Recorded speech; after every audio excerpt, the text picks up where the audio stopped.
The text arrived at 3:47 p.m. on a Tuesday, right as I was finishing a Bach invention with my private student.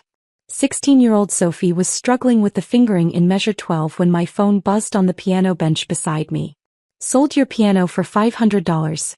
We need the money. Don't make a scene about it. Jake." I stared at the screen for exactly 10 seconds before my student noticed my sudden stillness. "Miss Hartwell? Are you okay?" I forced a smile and slipped the phone into my jacket pocket.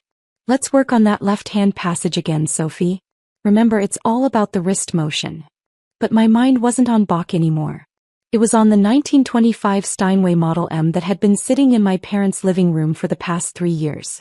The piano I'd been restoring piece by piece. The piano my grandfather had left me in his will. The piano worth $2.8 million that my brother had just sold for $500. After Sophie left, I sat alone in my teaching studio and typed back, "I understand." Jake's response was immediate, finally being reasonable. "Mom and Dad are relieved." I almost laughed. Reasonable. If only he knew what reasonable actually looked like. 27 minutes later, my phone rang. Unknown number with a Manhattan area code. "Hello. Is this Elena Hartwell?" The voice was cultured, excited. "My name is Charles Morrison from Morrison & Associates Fine Arts. I believe I just purchased a piano that belongs to you." My heart started beating faster. "What kind of piano?" "A 1925 Steinway Model M. Serial number 241847. The gentleman who sold it to me mentioned it belonged to his sister, but when I got it back to my workshop." He paused and I could hear him moving around. "Miss Hartwell, are you aware of what you have here? Tell me. This isn't just any Steinway. This is one of the experimental models from Steinway's golden period. The soundboard is original Sitka spruce, the action is completely intact and the case." Another pause. "Ms. Hartwell, this piano was owned by Vladimir Horowitz from 1926 to 1943. I found the authentication papers tucked inside the bench." The room spun slightly. "What did you say?" "Vladimir Horowitz. One of the greatest pianists who ever lived. He owned this piano during some of his most famous recording sessions. There are only 3 of these experimental Steinways known to exist, and this is the only one in private hands." I closed my eyes. My grandfather had never mentioned Horowitz. He'd only told me it was a good piano that had some history. But Grandpa had always been modest about his possessions. He'd grown up during the Depression when talking about valuable things made you a target. "Mr. Morrison, what's a piano like that worth?" "Conservatively, $2.8 million. At auction, possibly more." "Miss Hartwell, your brother sold me a museum-quality instrument for $500. I leaned back in my chair, staring at the ceiling of my modest teaching studio. The irony wasn't lost on me. Here I was, sitting in a small room with second-hand furniture and worn carpet, while my family thought I was too poor to own anything valuable. "Mr. Morrison, can I ask you something?" "Of course. Are you a good person?" He chuckled, confused. "I like to think so." "Why?" "Because I'm about to tell you something that might change how you feel about your purchase." I spent the next 10 minutes explaining the situation. My grandfather's will. My brother's financial problems. My parents' assumption that I was just a struggling piano teacher who couldn't afford to maintain an expensive instrument. What I didn't tell Mr. Morrison was that I wasn't struggling at all. Elena Hartwell, the piano teacher, was just my public persona. In reality, I was Elena Hartwell, the composer, whose symphonic works had been performed by the New York Philharmonic, the Boston Symphony, and the London Symphony Orchestra. My last commission piece had earned me more money than my brother made in 3 years at his sales job. The modest teaching studio was deliberate. I'd learned early in my career that success in classical music made people uncomfortable. When I told my family that the Vienna Philharmonic had commissioned a piece from me, my mother had asked if I was finally going to get a real job with benefits. When I'd mentioned traveling to London for a premiere, my father had suggested I look into teaching at the local community college instead. So I'd stopped talking about my real work. I let them think I was Elena, the piano teacher who barely scraped by, rather than Elena, the composer who owned a penthouse apartment in Manhattan and a house in the Berkshires. It was easier than constantly defending my choices to people who couldn't understand that artistic success didn't always look like their version of traditional stability. "Mr. Morrison," I said finally, I have a proposition for you. I'm listening. Keep the piano. But I want you to do something for me first. After we finished our conversation, I sat in the quiet of my studio, surrounded by the sheet music of my latest symphony, a piece the Chicago Symphony Orchestra had commissioned for their 2024 season. The commission alone was worth more than my parents' house, but they didn't know that. They thought I was giving piano lessons to children for $25 an hour. I pulled out my phone and called my assistant, Marina. Elena? How did the lesson go with Sophie? Marina, I need you to prepare some documents for me. Financial statements, portfolio summaries, and the authentication papers for Grandpa's piano. Is everything okay? My family just sold a $2.8 million piano for $500. There was a long pause. Should I call the lawyers? Not yet. First, I'm going to give them a chance to understand what they've done. 2 hours later, I was standing on my parents' front porch in Westchester, holding a leather portfolio that would change my family's understanding of everything. The house looked exactly the same as it had when I was growing up. White colonial with black shutters, perfectly manicured lawn, 2-car garage that Jake had been using as storage for his latest failed business venture. My mother opened the door wearing the worried expression she'd worn constantly since Jake's third business failure in 5 years. Elena, what are you doing here? Jake said you were upset about the piano. Can I come in, Mom? She stepped aside and I could see my father in his usual recliner, reading the Wall Street Journal with the intense concentration of someone who understood numbers but had never quite figured out how to make them work in his favor. Jake was sprawled on the couch, scrolling through his phone with the satisfied expression of someone who thought he'd solved a major problem. The living room felt smaller than I remembered. The space where the Steinway had stood for 3 years was now occupied by a folding table covered with Jake's business papers. Invoices, contracts, and what looked like a stack of overdue notices. Elena, Dad said without looking up from his paper. We're sorry about the piano, but Jake needed the money for rent. We couldn't let him get evicted again. It's okay, Dad. Jake looked up from his phone and I could see the relief on his face. See? I told you she'd understand. It was just sitting there collecting dust anyway. Nobody ever played it. That stung more than it should have. I'd played that piano every time I visited, usually late at night when the rest of the family was asleep. Some of my best compositions had started with late-night improvisations on those keys. But they'd never noticed because they were never awake to hear it. Besides, Jake continued, it's not like you could afford to keep it maintained properly. Those old pianos need constant tuning, climate control, all kinds of expensive stuff. I sat down across from him and placed the portfolio on the coffee table. Jake, who did you sell the piano to? Some antique dealer from the city. Guy seemed to know what he was talking about. Said it was a nice piece but needed work. What was his name? Morrison something. Charles Morrison, I think. Why? I opened the portfolio and pulled out the first document, Charles Morrison's business card and a detailed biography. Charles Morrison from Morrison & Associates Fine Arts. One of the most respected piano dealers in the world. He's the guy the Metropolitan Opera calls when they need to authenticate historical instruments. Jake shrugged, but I could see uncertainty creeping into his expression. Hey. So he called me after he got the piano back to his workshop. My father finally looked up from his newspaper. Called you why? To tell me what you actually sold him. I handed Jake the authentication papers. These were hidden inside the piano bench. Mr. Morrison found them during his initial inspection. I watched Jake's face as he read. His expression moved from confusion to disbelief to something approaching panic. This says the piano was owned by Vladimir Horowitz. That's right. My mother sat down heavily in the chair next to my father. Who's Vladimir Horowitz? One of the greatest pianists who ever lived, Mom. He owned Grandpa's piano from 1926 to 1943. Used it for some of his most famous recordings. The room was silent except for the ticking of the grandfather clock in the corner. Another antique that had belonged to my grandfather, though thankfully one that Jake hadn't decided to sell. Elena, my father said slowly, what is a piano like that worth? I pulled out the formal appraisal document and handed it to him. The letterhead was from Steinway and Sons themselves, and the assessment was signed by their chief restoration expert. The number at the bottom made him actually gasp. $2.8 million. That's the conservative estimate, I said quietly. At auction with the Horowitz provenance it could go significantly higher. Jake was staring at the papers like they might spontaneously combust. But I only got 500. Because you sold a museum-quality instrument to someone who assumed you knew what you were selling. My mother was pale, her hands shaking slightly as she reached for the appraisal. Lena, we had no idea. Your grandfather never said anything about. Grandpa didn't know about the Horowitz connection either. But he knew it was valuable. That's why he left it to me specifically in his will.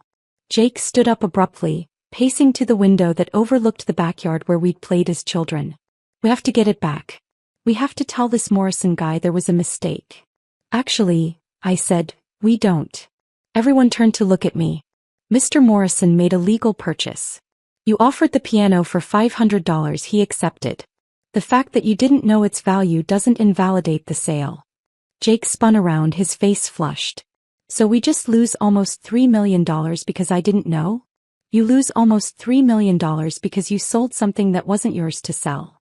The words hung in the air like smoke. My father's face went from confused to angry to something approaching shame. What do you mean wasn't his to sell? I pulled out the copy of my grandfather's will, highlighted in yellow where it specifically mentioned the piano. Grandpa left the piano to me. Jake had no legal right to sell it. But it was in our house, my mother protested. It's been here for 3 years.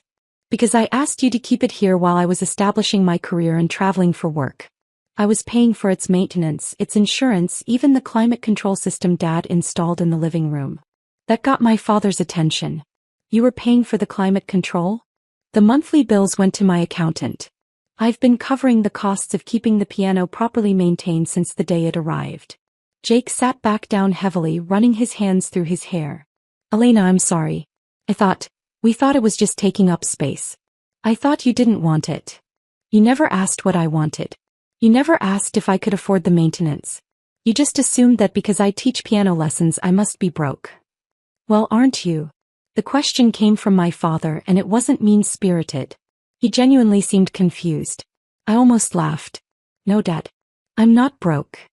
But you live in that tiny apartment and you drive that old car and you're always talking about budgeting for things. Because I'm careful with money. Because I learned from watching you struggle when your business went under in 2018. Because I don't believe in spending money just to impress people. My mother leaned forward. Elena, if you're not struggling, why didn't you help Jake with his rent?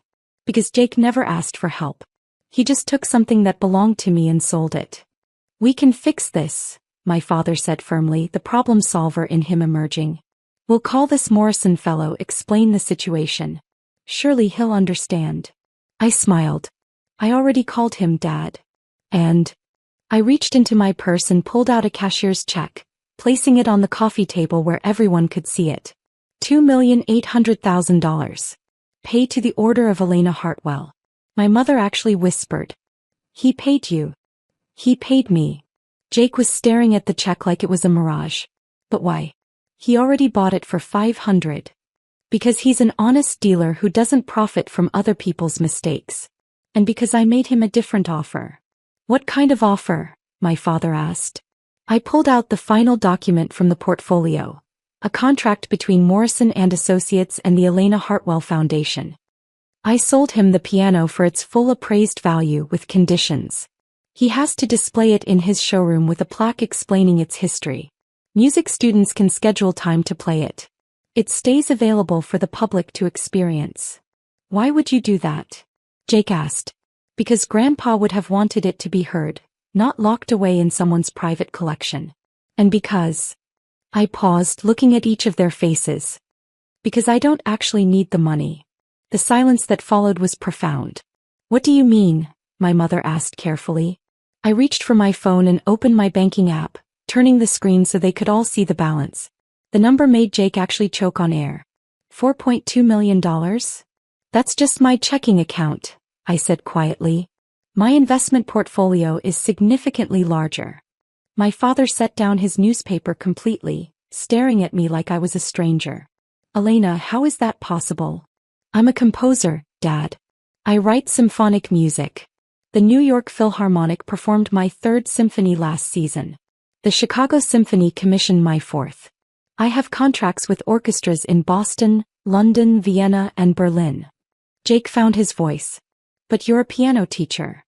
I teach piano because I love teaching. But it's not how I make my living. How much? My mother started then stopped herself. How much do I make? Last year my commissions totaled $1.8 million. That's not including royalties from recordings or performance fees. The room was silent again. My father was staring at the check on the coffee table, my mother was staring at me, and Jake was staring at his phone like it might have answers. Why didn't you tell us? My father asked finally.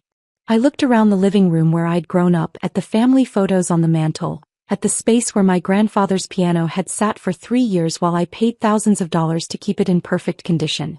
Because every time I tried to talk about my work, you'd ask when I was going to get a real job. Because when I mentioned traveling for performances, you'd suggest I find something more stable. Because you seemed to think that being an artist meant being broke.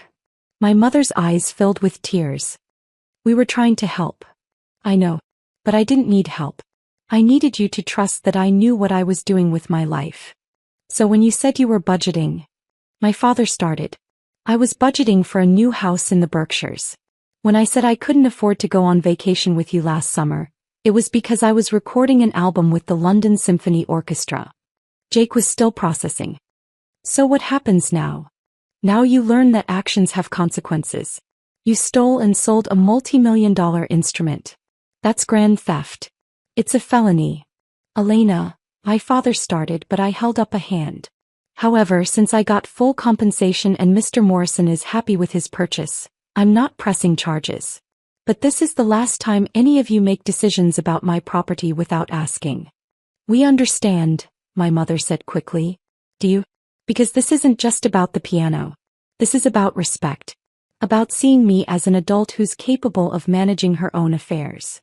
I stood up and gathered the documents, leaving the check on the table. I'm going to leave this with you for tonight. Why? Jake asked. Because I want you to think about what almost happened.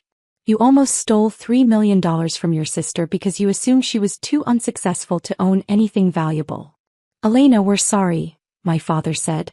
We had no idea you were doing so well. That's exactly the problem, Dad. You never asked. You just assumed that because my life looks different from yours it must be wrong. I headed toward the door then paused. Oh, and Jake? Mr. Morrison has your information on file. If you ever try to sell something that belongs to me again, he'll be calling the police immediately. So will every other reputable dealer in the country. Elena, wait, my mother called. What about us? Are we okay? I turned back to look at them. My brother, who had stolen from me without a second thought because he assumed I had nothing worth stealing. My parents, who had enabled him because they thought I couldn't afford to own anything valuable. But I also saw the shame on their faces. The genuine confusion and regret. These were people who had raised me, supported my early music education, driven me to lessons and recitals even when money was tight. We're family, I said finally. But things are going to be different from now on. Different how? Different in that you're going to start treating me like the successful adult I've been for the past 5 years. Different in that you're going to ask before making assumptions about my life. And different in that if you need help you ask for it instead of taking it. 3 days later my mother called. Elena, I've been thinking about what you said. And I looked up your symphonies online. I found recordings on Spotify. Her voice was thick with emotion. Sweetheart, I had no idea. They're beautiful. I was sitting in my penthouse apartment looking out at Central Park, working on the orchestration for a piece that would premiere at Carnegie Hall in 6 months. Thank you, Mom. I found articles about you too. Reviews from the New York Times, interviews in classical music magazines. They call you one of the most promising composers of your generation. I'm just doing what I love. But why didn't you tell us? Why didn't you show us these articles, these recordings? I set down my pencil and leaned back in my chair. Because when I tried to share my excitement about a good review, you'd change the subject to ask if I'd thought about applying for jobs at the local school district. When I mentioned that a symphony had been well received, you'd suggest I use my musical skills to teach elementary school. We were worried about your financial security. I understand that. But I needed you to trust that I could create my own security. Elena, I'm proud of you. I'm sorry it took us so long to say that. A week later Jake called. Elena, I've been thinking about the money. The check you left. What about it? I can't take it. Not all of it. I know I screwed up, but taking $3 million from my sister. That's not who I want to be. I was surprised. What are you proposing? Keep most of it. But let me take enough to get back on my feet properly. Not just pay rent, but maybe go back to school, learn something that actually interests me instead of jumping from one get-rich-quick scheme to another. What interests you? Music, actually. I've been listening to your symphonies and I had no idea how complex composition was. I'd like to understand it better. Maybe learn audio engineering, work with recording studios. 2 months later, Jake started classes at Berklee College of Music.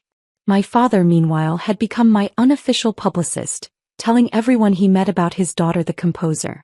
My mother had started attending local symphony performances, texting me photos from concert halls across New England. 6 months later, when the New York Philharmonic premiered my 4th symphony, my entire family was in the audience. Jake, who had discovered a genuine talent for audio engineering, helped record the performance. My parents sat in the front row, tears streaming down their faces as they heard music their daughter had created being performed by one of the world's greatest orchestras. After the performance, as we stood in the lobby surrounded by musicians and critics and other composers, my father pulled me aside. Elena, I need to apologize. Dad, we've been through this. No, let me finish. I need to apologize not just for what happened with the piano, but for all the years I didn't see you. Really see you. I was so worried about your financial security that I missed the fact that you'd already created something much more valuable than security. You'd created art. I hugged him then in the lobby of Lincoln Center, surrounded by the sound of my music still echoing in the concert hall. I love you, Dad. I love you too. And I'm proud of you. Not just because you're successful, but because you chose to build something beautiful in the world. A year later, I established the Elena Hartwell Foundation for Young Composers, funded in part by the sale of my grandfather's piano. The foundation provides grants and mentorship for aspiring composers from low-income families, kids who love music but whose parents worry about the financial realities of an artistic career. Every few months, I visit Mr. Morrison's showroom to play Grandpa's piano, now displayed with a plaque that reads, "The Horowitz Steinway on permanent loan from the Elena Hartwell Foundation, in memory of all the dreamers who understood that some things are more valuable than money." It's exactly where the piano belongs. Being heard, being appreciated, inspiring the next generation of musicians who might otherwise never get the chance to touch an instrument of that caliber. Just like I'd finally found where I belonged, being seen and valued for exactly who I'd always been.